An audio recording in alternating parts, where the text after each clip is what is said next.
which spiritually is called Sodom and Egypt, giving all praises to Yahawah, bahasham, Yahawashi, bahasham, Qudash. Double honor to the apostles and elders of great millstone that rule well and labor in the word and doctrine. Shalom and peace may that be to the elect of the nation of Israel. Now, look at this. Look at this. Okay, so I don't want to go through the article too heavy. I'll leave it on screen, maybe scroll through it. But come on, man. So you're telling me a 6 foot, 220-pound male can go against a woman in sport and he's not going to have any unfair advantage? Yeah, this shit is ridiculous, man. This shit is ridiculous. This is the wine of Babylon.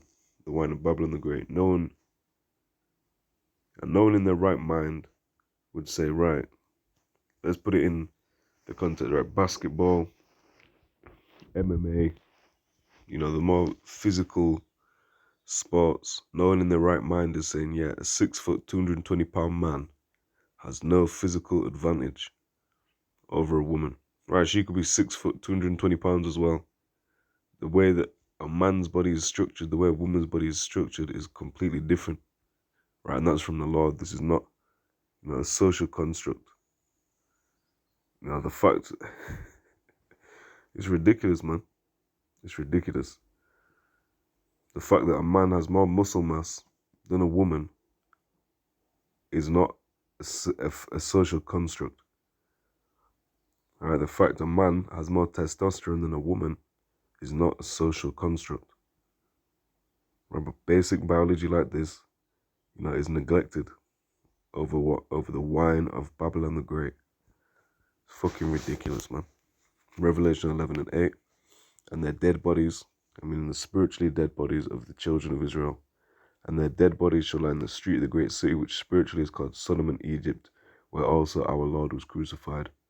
And a lot of our people are caught up in this, whether they want to join into it themselves or whether they just support the ideology, which, again, is ridiculous, man. Right, so this is Genesis 1 and 1. It says, in the beginning, Elohim created the heaven and the earth. Right, and the heaven and the earth being created means everything, within, when the earth was given form, was created by the angels. Right, the angels never made a third category. Right, believe it or not. Right, look, verse 27. So Elohim created man in his own image. Already, it should say their own image, because Elohim, they're plural. In the image of the Most High, in the image of Elohim, Salachia, the image of Elohim, the image of the angels, the powers created he, him. Alright, let me start that again, excuse me. So Elohim created man in their own image. In the image of Elohim created they, him, male and female, created they, them. Alright, I don't mean they, them, like these people try to say they, them. My pronouns are they, them. The Elohim created them, right? Man, humankind, male and female, right? And the whole idea of non-binary, but there's also the idea of non-binary, that there's more than two categories, goes against the whole idea of being a transformer, being from one to the other. How can you be from one to the other if it's a spectrum? The whole thing is confusion with mixture. But these are the times we're in.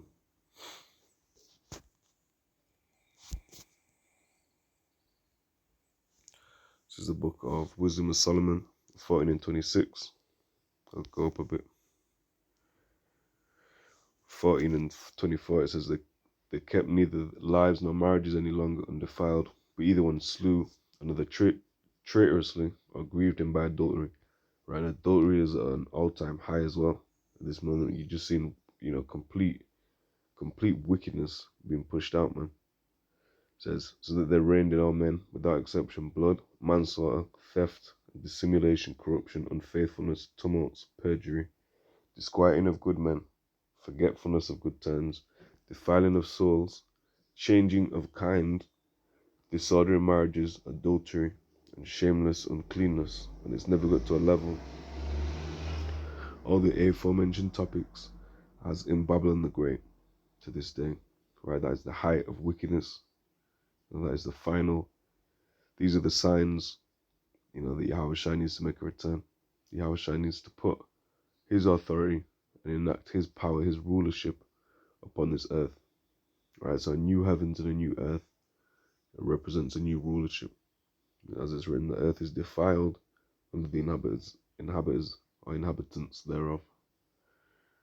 Okay, verse 27, for the worshipping of idols not to be named is the beginning, the cause, and the end of all evil. Right, really it's idolatry.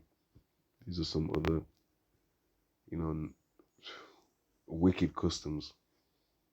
The idea of the blending of the gending. It's pushing out some worship of other gods. Right, and that's just ridiculous, man. If you're gonna put this, if you're gonna put a boy, let's say 16 years of age, right, versus a woman who's trained in martial arts, that's probably around about an equal competition. There was that school of, I can't remember what the sport was, but it was around that age, a team versus women's, sports team, and they got smoked, right? So there's a reason. There's a reason the Lord put a separation between the man and the woman physically, right? So therefore, there should be, if you're going to talk about sport, sport isn't, our area of, concern. But when it comes to the truth, when it comes to biblically what the Lord created, that is a matter of truth, of course. Or sorry, a matter of for our concern, of course. But it's a Greekish, shit. But if they're different, put them in different categories. There's a weight category in MMA, for example, for a reason. Because there's a difference in physicality. Even within men. And they'll say, well, some women, some men, some women are stronger than some men. Right, but the way that the Lord created and structured the body of a man versus the body of a woman is completely diverse. That's the point. But this confusion keeps getting pushed out. But just a quick hit. If this isn't the end, what is, or how much worse can it get? I'll leave it there. Next video, Lord willing, shalom.